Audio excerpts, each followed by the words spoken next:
dan penyelesaian terkait dengan honorer. Silakan kalau ada yang bertanya. Bapak nomor 1. Tadi yang belum dulu ya, Bapak yang tengah. Ada lagi?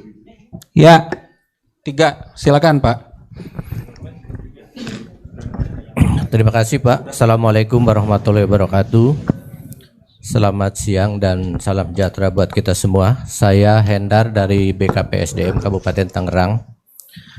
Hubungannya dengan penghapusan tenaga non-ASN Pak, yang pertama kami dari pemerintah Kabupaten Tangerang tentunya mengapresiasi kebijakan ini. Kalau dilihat dari segi ingin membangun SDM ASN yang profesional, hubungannya dengan penataan karir dan standar rekrutmen dan gaji yang lebih teratur. Cuman masukan barangkali Pak, yang pertama sesuai dengan PP 49 tahun 2018 bahwa waktu untuk penghapusannya itu akhir November 2023. Kalau tidak salah ini berkaitan dengan rangkaian pemilu Pak, yang pemilu 2024. Barangkali ini perlu diperhatikan karena dikhawatirkan bahwa kegiatan atau kebijakan penghapusan tenaga honorer itu akan menjadikan komunitas politik dalam rangkaian pemilu. Terus yang kedua juga kondisi pasca pandemi COVID, di mana pemulihan ekonomi Indonesia sedang berlangsung. Dan kita juga memaklumi bahwa tenaga honorer memberikan kontribusi terhadap kinerja, terutama di pemerintah daerah. Ini akan memberikan efek terhadap jumlah kemiskinan baru seandainya ini dilaksanakan. Di Kabupaten Tangerang perlu dilaporkan Pak bahwa hasil pendataan tenaga honorer sebanyak 8.836 yang terdiri dari 2 kelompok. Yang pertama kelompok THK 2 sebanyak 868 dan yang kedua kelompok tenaga non ASN sebanyak 7.968. Terus yang berikutnya Bapak masukkan juga bahwa dalam kebijakan pelaksanaan penghapusan non ASN, seperti kita dengarkan tadi bahwa untuk tahun 2022 itu tidak ada kebijakan pengangkatan PNS, tetapi lebih ke arah kebijakan pengangkatan P3K. Kami mengalami kesulitan yang pertama sesuai dengan peraturan tentang perimbangan keuangan antara pusat dengan daerah yang menyebutkan bahwa alokasi untuk belanja pegawai itu maksimal 30%. Di Kabupaten Tangerang untuk belanja pegawai itu sekarang dengan jumlah PNS 10.000 dan P3K 4.000 lebih itu sudah 29%.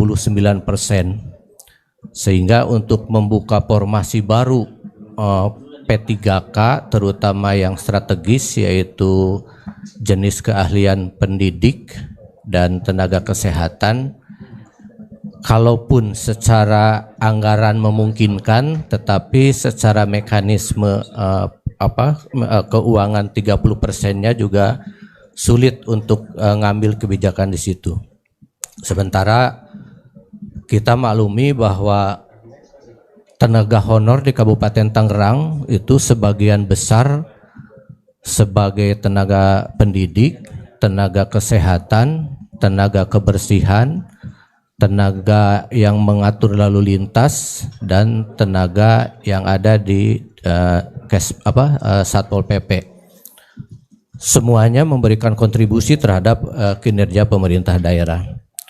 Terus yang terakhir Bapak, bahwa mekanisme pengangkatan P3K yang berlangsung adalah melalui seleksi. Tadi juga disampaikan bahwa tenaga honor itu sebagian besar sudah berada di usia yang mungkin menjelang usia pensiun kalau PNS, sehingga kami mengusulkan dari pemerintah daerah Kabupaten Tangerang, seandainya pelaksanaan seleksi dilaksanakan, mungkin ada kebijakan pemberian nilai afirmasi hubungannya dengan usia dan pengalaman melaksanakan honor di salah satu pemerintah daerah. Karena kalau tidak dilaksanakan seperti itu, penyelesaian tenaga honor dalam satu pemerintah daerah tentunya sulit untuk dimaksimalkan karena bisa saja kalah bersaing dengan tenaga-tenaga honor yang lebih mudah yang dari daerah lain. Barangkali itu, terima kasih. Assalamualaikum warahmatullahi wabarakatuh. Waalaikumsalam warahmatullahi wabarakatuh. Terima kasih Bapak Endar, kami sudah catat. Silahkan tadi yang bertanya Bapak yang di sebelah tengah. Ya, operator minta tolong.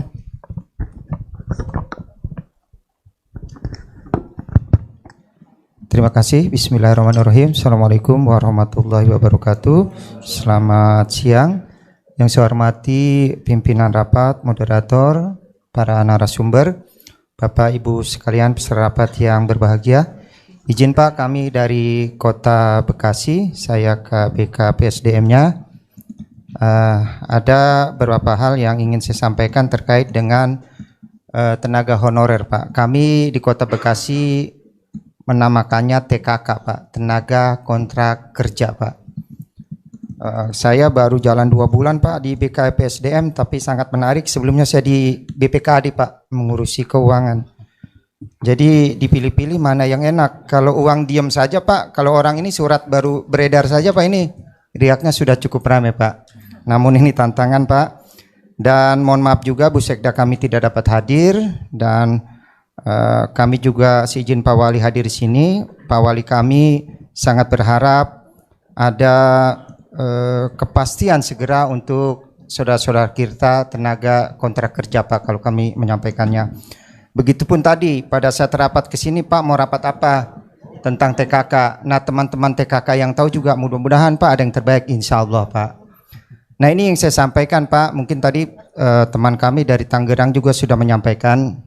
TKK ini dibilang nggak butuh, kita butuh Pak.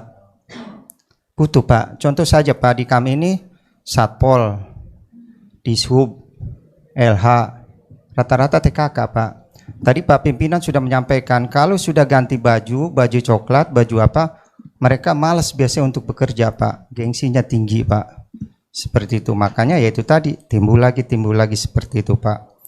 Dan untuk Kota Bekasi kami sampaikan Pak, kami punya 13.200 Pak, yang sudah P3K Pak ini kurang lebih 1.600 Pak, dan sudah didata di BKN Pak ini 10.000 sekian Pak.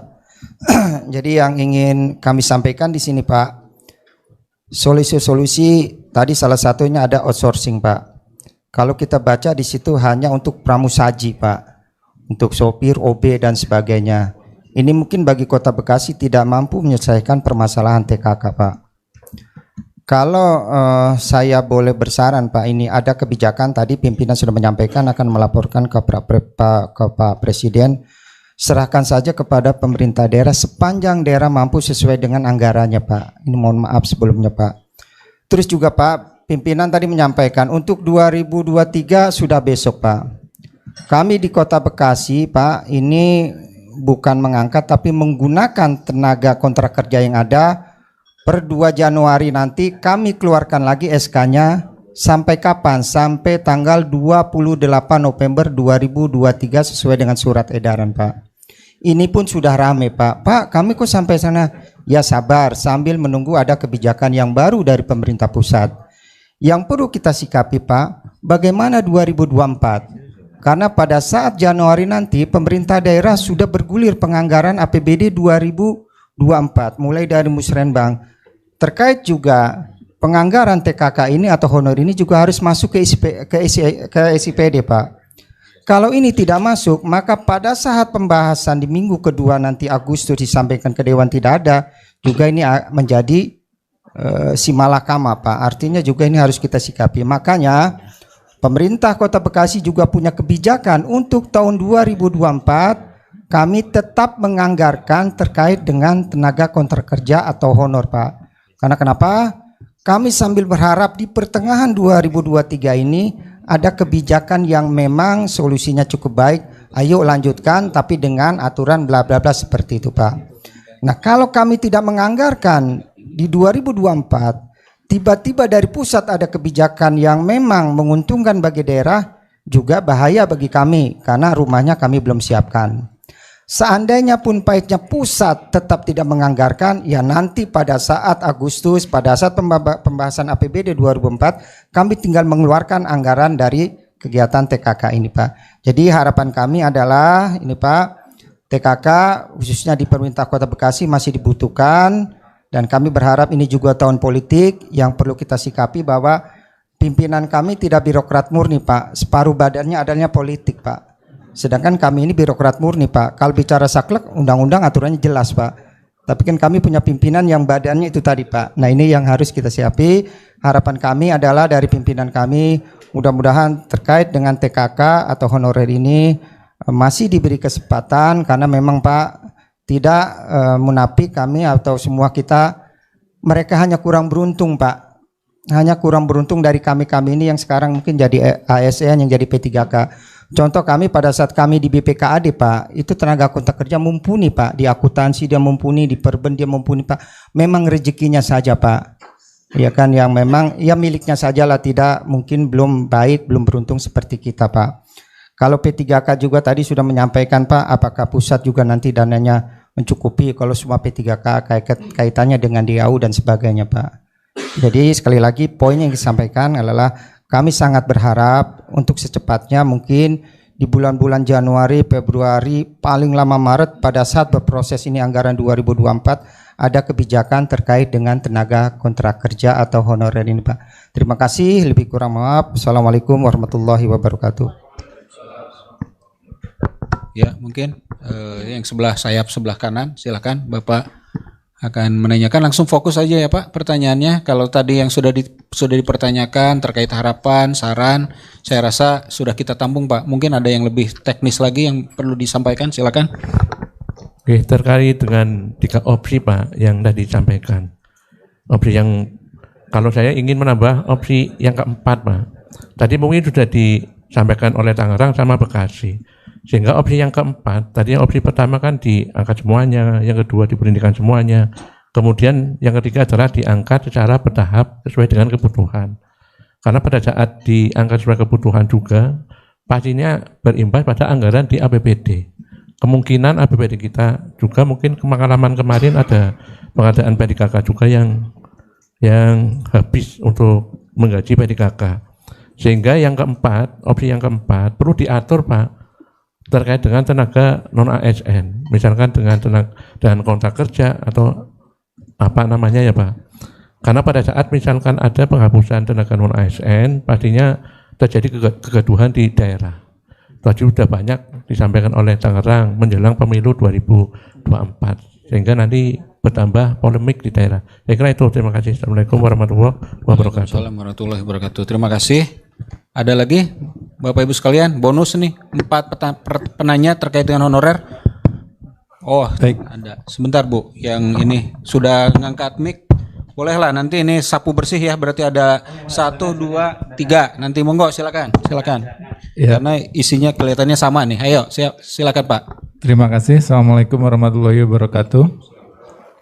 Selamat siang dan salam sejahtera bagi kita semua dari Kota Tangerang Selatan, Pak. Saya Fuad, Kepala BKPSDM. Intinya mungkin sama, Pak. Saya ingin memberikan gambaran di Tangsel itu jumlah pegawai negeri sipilnya cuma 4.800. P3K-nya baru ditambah 1.200 kemarin. Berdasarkan Anjap ABK kami, kebutuhan pegawainya itu 23.000. Jadi bisa dibayangkan gap antara kebutuhan dengan kondisi pegawai yang ada. Kami pernah meminta tambahan pegawai PNS, tadi disampaikan memang tidak ada kuotanya. Kemudian minta P3K pun kuotanya kemarin baru dikasih yang nakes sama guru.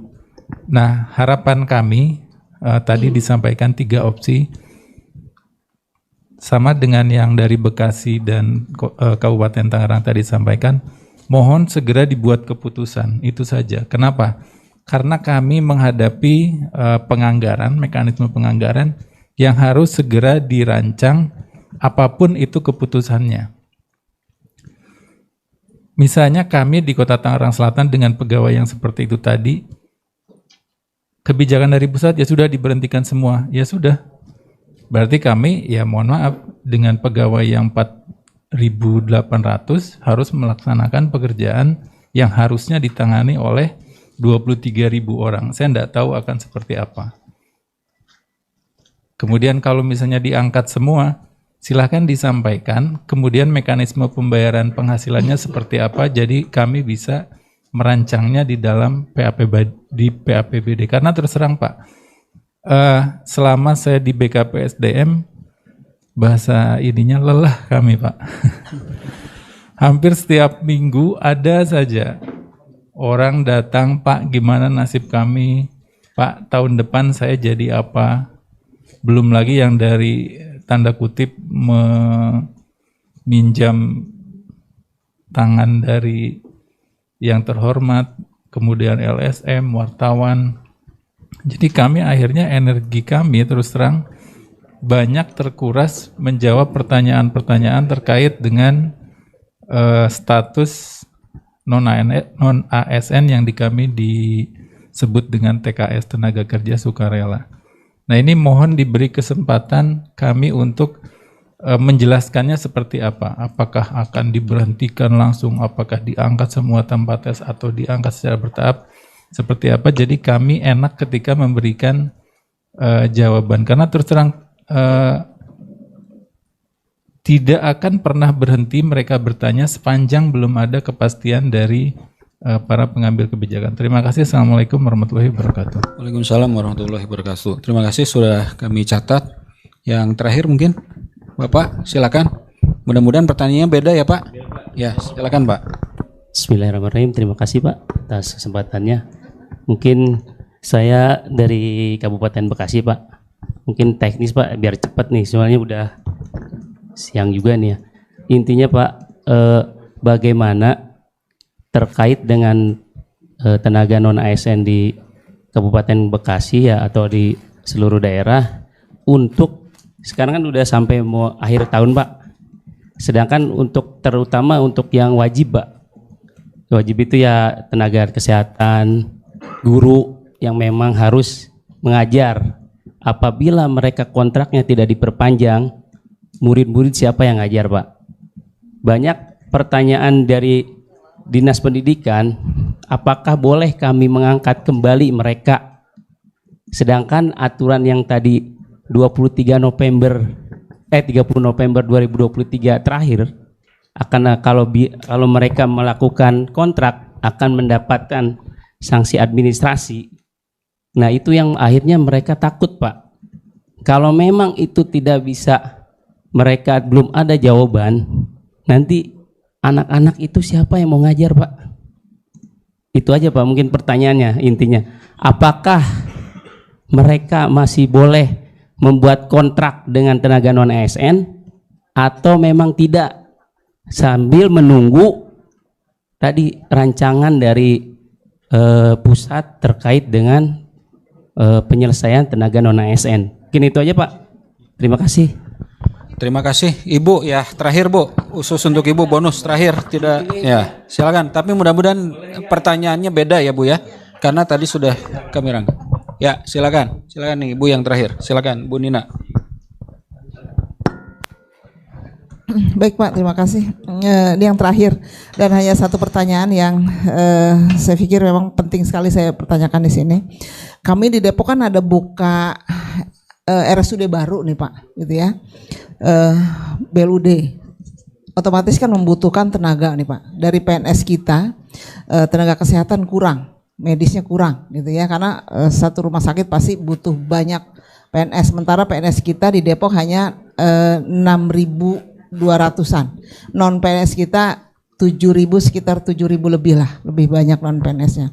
Nah kita kan akan merekrut nih Pak untuk non PNS gitu ya, karena ini kebutuhan mendasar pelayanan kesehatan. Ini gimana nih kebijakannya Pak? Gitu yang ingin saya sampaikan seperti itu barangkali. Itu aja Pak.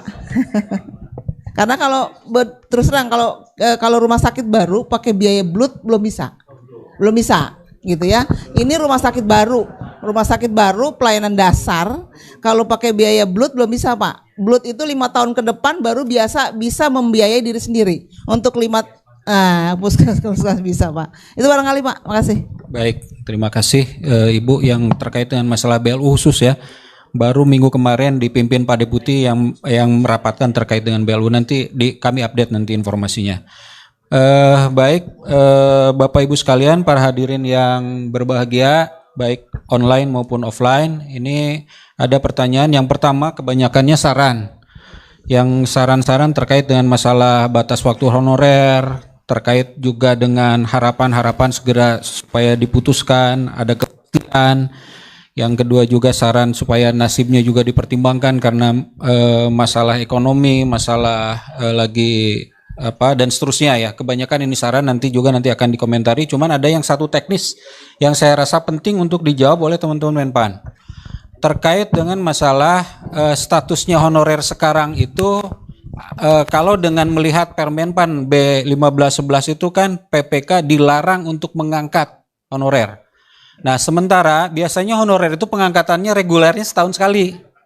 Nah, Bapak Ibu sekalian, sekarang pertanyaannya, apakah nanti per Januari itu PPK itu bisa mengangkat kembali nggak yang tahun 2022 ini? Nah, pengguna anggaran ya Pak, ya pengguna anggaran, oke lah. Yang honorer itu macam-macam tuh yang angkat, yang larangannya PPK kan nggak boleh ngangkat Pak, tetapi yang tanda tangannya macam-macam Pak. Di kami sendiri yang ngangkatnya PPK dalam arti pejabat pembuat komitmen. Kalau pusat pejabat pembuat komitmen Pak. Kalau daerah pejabat pembina kepegawaian, beda kan? Beda-beda nih. Nah ini mohon nanti Mbak Mita, kalaupun juga bisa menjelaskan itu, apakah kira-kira nanti pada Januari awal ini masih boleh tidak nih gitu? Karena kan mereka operasionalnya sampai 23 November, ya kan? Atau penafsirannya full betul-betul tidak boleh lagi, berarti itu udah full betul-betul harus di layoff kan? Atau penafsirannya yang surat Menpan RB itu, oh itu boleh dalam tanda petik masih boleh sampai 23 November 2023. Nah, 28 November 2023. Monggo silakan. Itu dulu mungkin yang kalau bisa dijawab dulu. Ya, betul kan Pak ya? Ya, siap, betul Pak.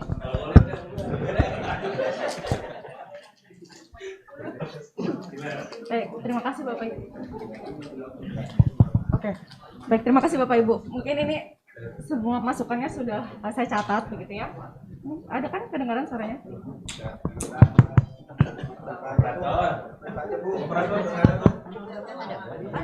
Halo. Tes. Nah, ini.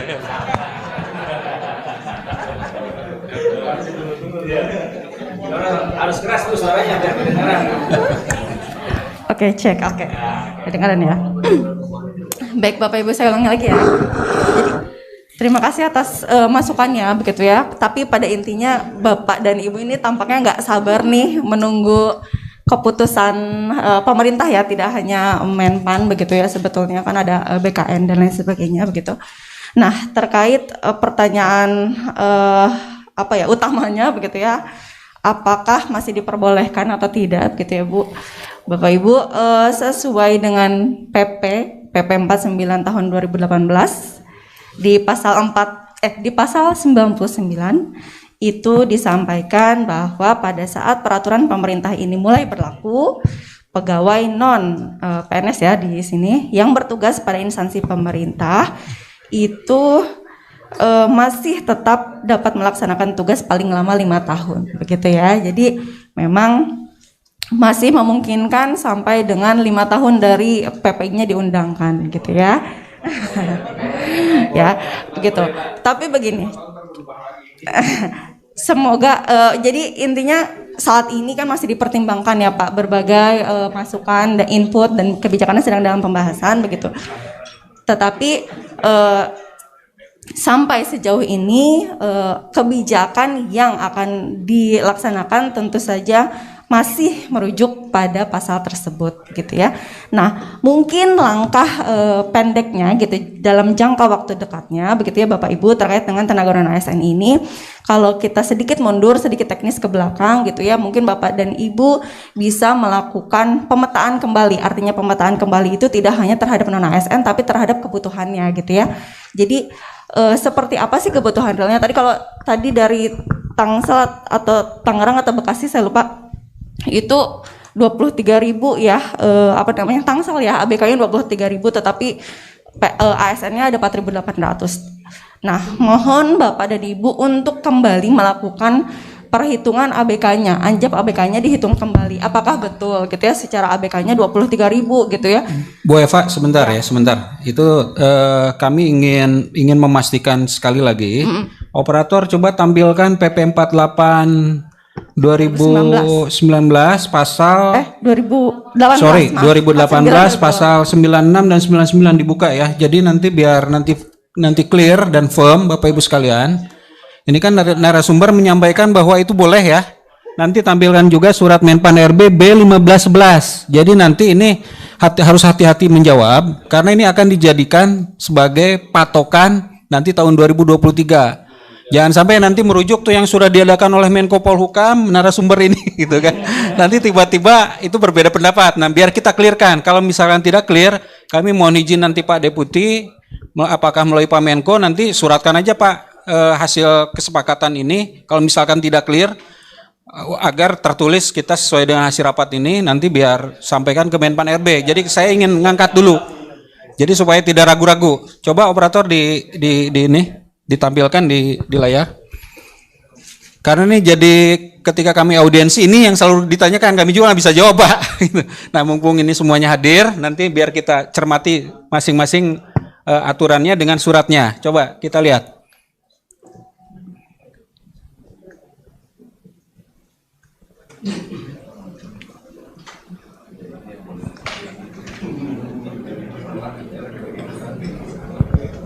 Ya, coba dilihat di pasal 96 dulu ya. Pasal 96 ayat 1. Di search saja di search. Pasal 96.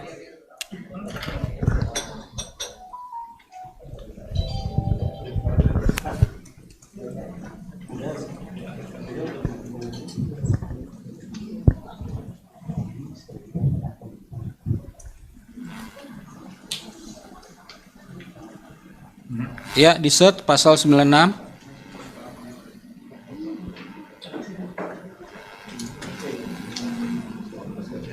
Ya. Nah, Bapak Ibu sekalian bisa dibaca kan? Larangan. Pasal 96 nomor 1 PPK. PPK ini pejabat pembina kepegawaian dilarang mengangkat pegawai non PNS dan atau non PPK untuk mengisi jabatan ASN. Berarti ini secara umum melarang kan? Tidak boleh mengangkat lagi. Pasal 99-nya Pasal 99.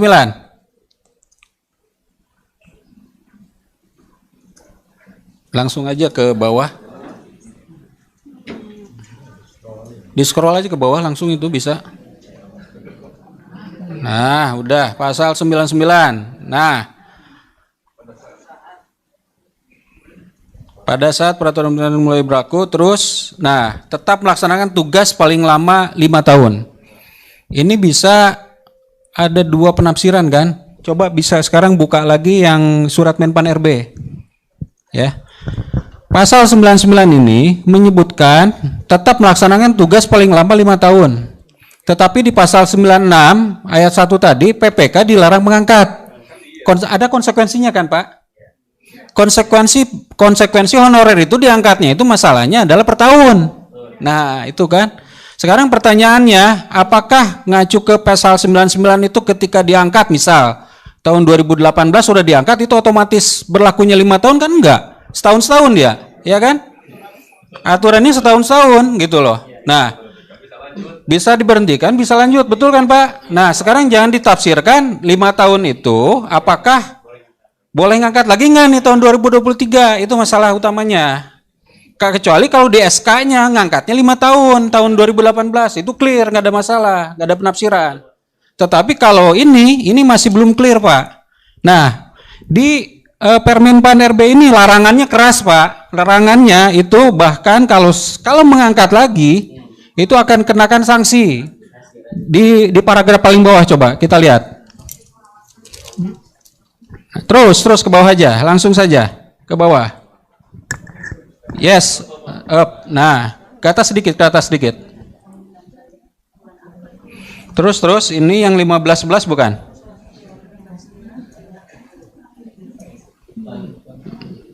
Bukan yang ini kayaknya, bukan yang ini ya. Yang bulan Mei. Satunya lagi. 21 Mei. Masih almarhum Pak Cahyo Kumolo. 31 Mei ya, Pak. Nah, di 185. Operator?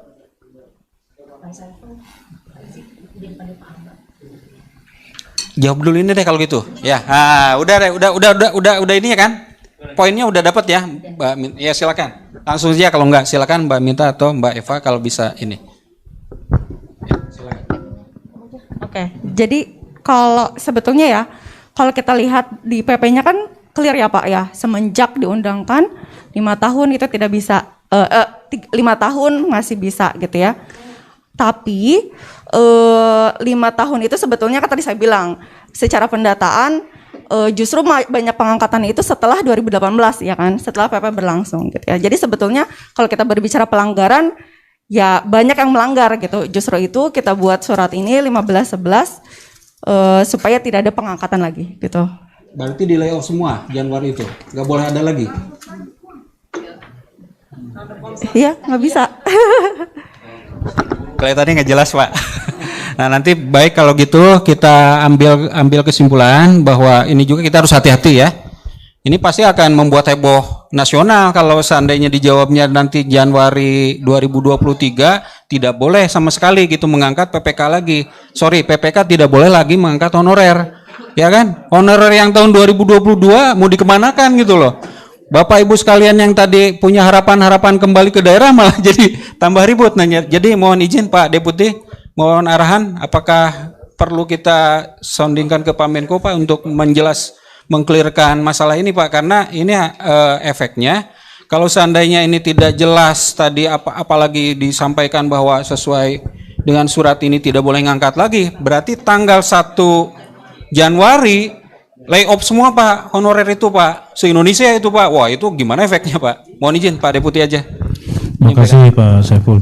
Mungkin dari Kementan Pan RB, apakah sudah ada formula tentang itu, keputusan dari para pimpinan di sana?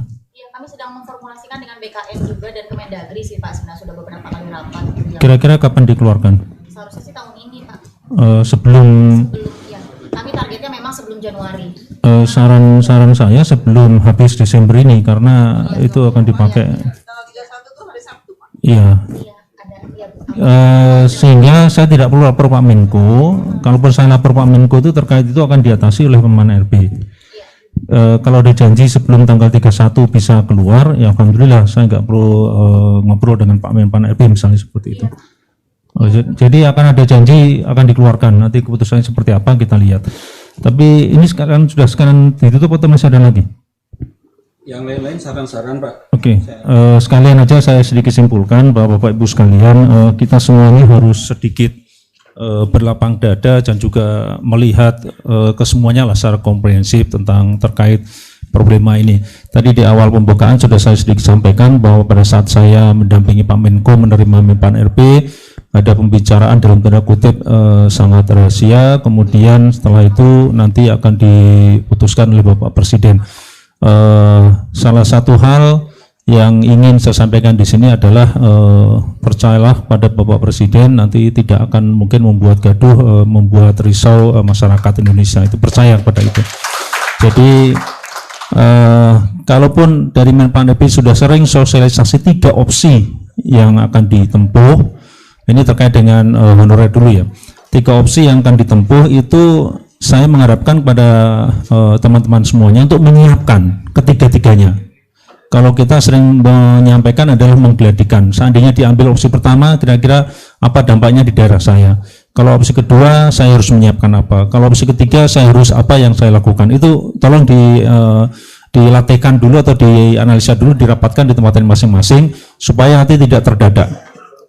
Kemudian yang selanjutnya, untuk terkait hal-hal yang honorer yang perlu diperhatikan kita bersama adalah perhitungan kembali. Kalau tadi kondisi saat ini 4.000 sekian, ternyata yang dibutuhkan 23.000 sekian. Itu tadi sudah disebutkan juga dari Pan RB, minta tolong ditinjau kembali, dihitung kembali, dihitung ulang lah kalau boleh dibilang. Karena dalam sebuah pekerjaan di sebuah pemerintah daerah atau di pemerintah atau instansi, saya yakin sudah ada ketentuan yang berlaku. Kita mungkin perlu merefresh kembali lah, kenapa kok dibuat Menpan RB? Kenapa kok ada tujuannya pendaya gunaan, bukan penghasil gunaan? Karena sebetulnya penghasil guna itu akan mengikuti dari pendaya gunaan.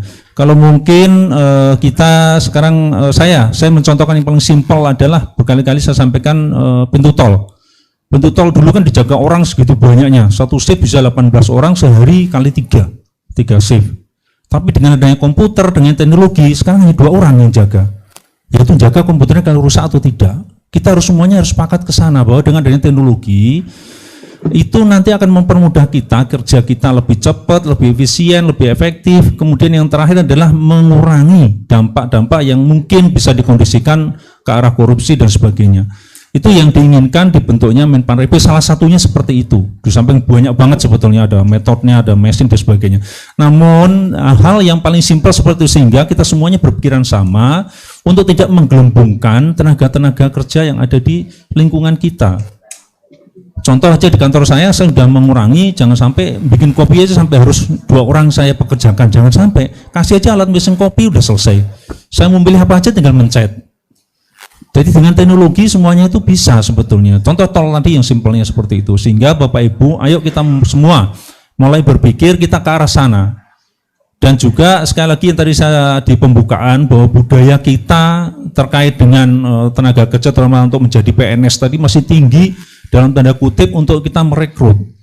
Jadi minta tolong sudah mulai dikurangi. Sudah dari tahun 2005 kita ada peringatan, tapi sampai sekarang kita masih menggelembungkan itu. Belum budaya politik yang saya sampaikan, satu gerbong naik yang bawa sekian gerbong yang lain. Nanti kalau turun gerbong ini tidak dilepas, tetap aja nongkrong di situ. Ya pejabat baru lagi bawa lagi gerbong banyak. Lah itu yang bikin carut marut sampai dengan saat ini. Dan sekali lagi dari Pan RB nanti akan memutuskan terkait dengan tadi yang dipertanyakan yang cukup krusial. Namun kita sudah berkali-kali rapat, baik di ruangan ini juga saya masih ingat, terkait dengan tenaga honorer ini akan ada sanksi tertentu yang tadi masalah keuangan, kemudian masalah yang lain-lain.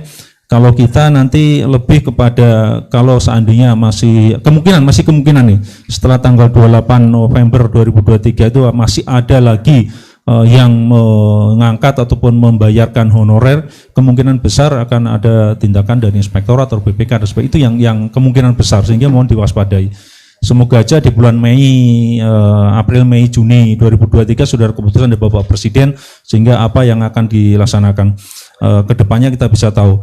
Kemudian terkait dengan tadi sedikit menyinggung masalah rumah sakit baru, kebetulan saya sudah melaporkan Bapak Menko Polhukam kemarin terkait hasil kunjungan saya ke Australia terkait dengan rumah sakit juga ada di situ. Yang intinya sampai detik ini kita belum memiliki aturan jumlah rumah sakit di sebuah daerah terkait dengan jumlah penduduk dan sebagainya. Yang terjadi hasil penelitian dari UGM, Rektor UGM yang menyampaikan ke saya bahwa sekarang rumah sakit adalah berebut pasien dengan tanda kutip menghalalkan segala cara. Itu yang dampak yang kurang baik. Sehingga saya sudah janji, saya laporkan Pak Menko, nanti kita akan rapat dengan Mendagri, kemudian dengan Menteri Kesehatan dan sebagainya untuk terkait masalah ini. Tadi sempat singgung sedikit masalah rumah sakit.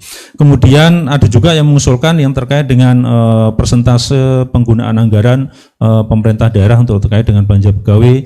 Ini juga sudah masuk ke kita akan godok.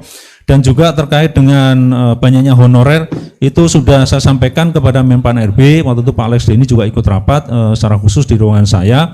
Prioritas adalah tenaga kesehatan dan guru dulu. Jadi karena guru terlalu banyak yang lapor ke kita, kepala sekolahnya saja yang ASN, yang lainnya adalah honorer dan sebagainya. Dan akhirnya yang punya data lengkap adalah baru 2 ini. Sehingga mohon maaf nanti untuk honorer yang lain kemungkinan nanti prioritas kedua, tapi prioritas utama adalah nakes dan guru untuk segera dituntaskan. Saya sudah sampaikan ke Pak Alex Jenny dan juga kawan-kawan yang lain. Sekali lagi untuk tenaga honorer terkait dengan pemilu yang tadi saya sampaikan di awal, nanti Bapak Presiden akan ngambil solusi yang paling tepat. Kemudian sekarang melanjut pada yang JAJF. Tadi dari Menpan RB menyampaikan akan ada revisi tentang Permenpan nomor 13 dan seterusnya, dan juga harapan dari saya terkait dengan beberapa kali rapat tentang JAJF ini, bahwa di Kemendagri itu sudah ada masukan lebih dari 600 permasalahan tentang JAJF ini. Sebetulnya itu bisa dibawa untuk nanti revisi permen apapun terkait dengan pembahasan tersebut, karena itu bisa menyelesaikan masalah-masalah yang ada di bawah. Dan tentunya kalau tadi saya dengarkan banyak sekali problema di daerah terkait dengan JAJF ini yang ternyata mohon maaf mungkin tadi Mbak Meta mengatakan kurang baca atau kurang detail dan sebagainya. Mungkin kalau boleh menyarankan untuk terkait ini sebelum diambil keputusan lebih lanjut, mohon untuk teman-teman yang di daerah yang mengalami kesulitan untuk segera konsultasi saja ke Menpan RB, nanti minta kontak poinnya. Kalau handphone terlalu ribet mungkin dengan email, atau dengan yang bisa langsung dijawab ya dengan email, kemudian dengan pembukaan link pengaduan dan sebagainya untuk koordinasi tadi. Bagaimana saya punya masalah ini seperti ini, nanti dari Pan RB saya yakin akan ada yang mencarikan solusi, karena ternyata di aturan-aturan yang dibuat oleh Pan RB sudah cukup lengkap, hanya saja banyak teman-teman yang belum bisa menerapkan sesuai yang diinginkan dari Menpan RB. Sehingga sekali lagi untuk Menpan RB silakan membuka, juga dari Kemendagri untuk membuka linknya, membuka kontak yang bisa kontak kaminya untuk menerima pertanyaan-pertanyaan maupun hambatan-hambatan yang ada di bawah supaya bisa lebih cepat terselesaikan. Kemudian tentang kandi pendapatan, sebetulnya sudah kita rapatkan berkali-kali, termasuk saya pimpin sendiri, bahwa kepresnya juga sudah keluar. Kita menjaminkan dari Bapak Presiden menginginkan jangan sampai ada turun sepeser pun pengalian jabatan tersebut berdampak pada pendapatan, dan sudah diwadahi. Hanya saja tadi ada keluhan ternyata membengkak di anggaran pemerintah daerah. Waktu itu dengan Kementerian Keuangan juga sudah kita sampaikan terkait hal tersebut. Nanti akan kita evaluasi berlanjut membengkaknya sampai berapa, nanti kita akan koordinasi dengan Kementerian Keuangan. Kemudian hasil evaluasi kinerja JAJF ini akan kita evaluasi sebetulnya sampai dengan dampaknya Bapak Ibu sekalian. Apakah setelah di JAJF kan ini kinerja kita jadi semakin bagus sesuai dengan keinginan Bapak Presiden menghapuskan SON 34 itu sudah sesuai belum? Ternyata begitu tambah dirubah ke JAJF malah tambah berantakan dalam tanda kutip. Saya masih ingat rapat di sini di gedung ini juga sempat ada usulan bahwa seandainya permasalahan itu lebih besar, mudaratnya lebih banyak, sempat kita akan membuat sebuah kesimpulan dan kita akan laporkan Bapak Presiden untuk dikembalikan ke semula. Waktu itu sempat ada kata kayak gitu. Kemudian saya anulir dengan kata gini, Bapak Presiden memerintahkan kita mengalihkan JAJF itu mesti akan ada tujuannya. Sehingga kita harus mensupport itu dulu dengan segala cara mengatasinya. Nanti kalau sudah menyerah, kita udah nggak bisa, dengan segala cara nggak bisa, baru kita akan lapor Bapak Presiden bahwa permasalahan JAJF kayak gini nggak bisa diatasi lagi, sudah keluar permen Pan RB sekian banyak, tetap nggak bisa diatasi, lebih efektif kalau kita kembali ke jabatan SON 34 dengan syarat ada ini, sehingga efisiensi kerja bisa lebih tinggi, mungkin kita akan ngerasain, tapi itu nanti setelah kita berupaya semaksimal mungkin atas perintah Bapak Presiden. Sekali lagi, kita semuanya adalah membantu Bapak Presiden untuk mensukseskan pembangunan nasional ini. Jadi itu adalah opsi terakhir sekali yang nantinya akan kita tempuh. Sekali lagi sudah saya anulir dengan ini adalah perintah Presiden, tidak bisa kita langsung menyerah.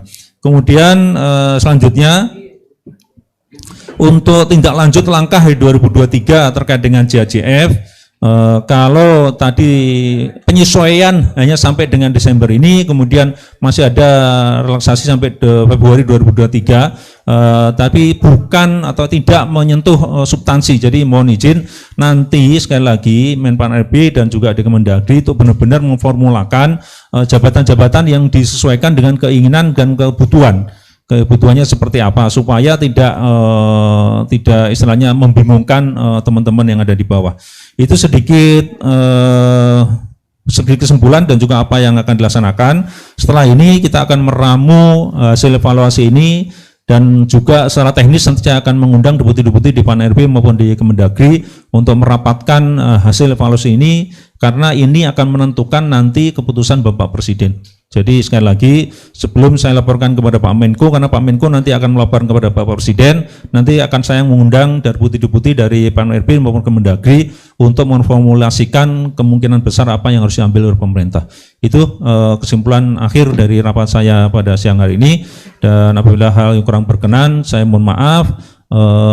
Saya mengucapkan selamat jalan untuk teman-teman yang ada di daerah. Sekali lagi buka komunikasi, jalan komunikasi dengan baik ke Pan-RB maupun Kemendagri untuk menyelesaikan permasalahan yang ada di daerah dan jangan menyerah. Sekali lagi jangan menyerah karena ini sudah perintah Bapak Presiden dan sudah kementerian lembaga yang terkait di bawahnya sudah berupaya semaksimal mungkin menyelesaikan, dan mohon bantuannya untuk kerelaannya meluangkan waktu untuk ya lebih meluangkan waktu untuk menanyakan dan sebagainya, koordinasi. Itu saja Pak Saiful, mungkin ada yang belum saya cover? Jadi, kalau tidak ada lagi, apa yang saya lakukan dari Menko Polhukam dan juga apa yang tindak lanjut berikutnya sudah sampaikan ke Bapak Ibu sekalian. Insya Allah kita dari pemerintah akan mengambil hal yang paling baik untuk semuanya. Itu saja. Billahi taufiq wal hidayah. Wassalamualaikum warahmatullahi wabarakatuh.